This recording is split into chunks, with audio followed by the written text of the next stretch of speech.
On December 23rd, we have an interesting aspect, an intense aspect that I felt the need to address and to talk about. We have Mars, the god of war, ruling over our physical energy, our drive, our passion, even our anger, in its place of power in Aries, and will continue to be there until January. Making a square, which is a tension, a catalyst point of tension, a pivot point of change with Pluto, the god of the underworld, the great destroyer himself. Now, this is the final aspect. There's been 3 other aspects, 3 squares between Mars and Pluto throughout the year of 2020. This is the 3rd and final one. The reason why I bring this up is because in the past, historically, and in the other aspects that have taken place in this year thus far, when Mars and Pluto get together, there was a high uprising of protests that have led to riots.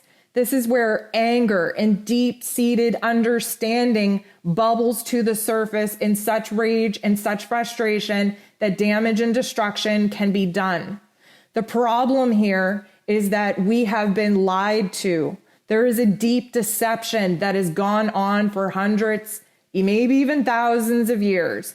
Just to give you a brief history lesson, basically, the light has just entered into the game. The rulership over this earth plane has been dominated by dark forces up until April of this year.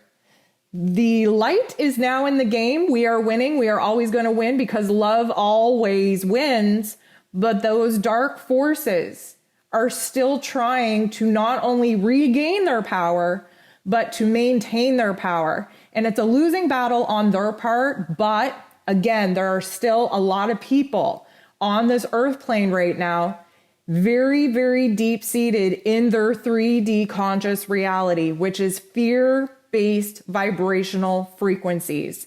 And when you get fear and anger and loss of independence and loss of control with all of these beautiful energies encouraging a revolution and rebellion and independence and freedom, it literally is a recipe for what could be the final disaster of 2020. Now, I'm not trying to be doom and gloom because there are enough people awake and ascended into the 5D realm of love and light and higher vibrations to minimize the damage and destruction that the dark forces are able to actually carry out here in this earth plane. So I do have faith in the collective consciousness at this time that this particular event will be very minimal in the damage and destruction that it's actually able to cause.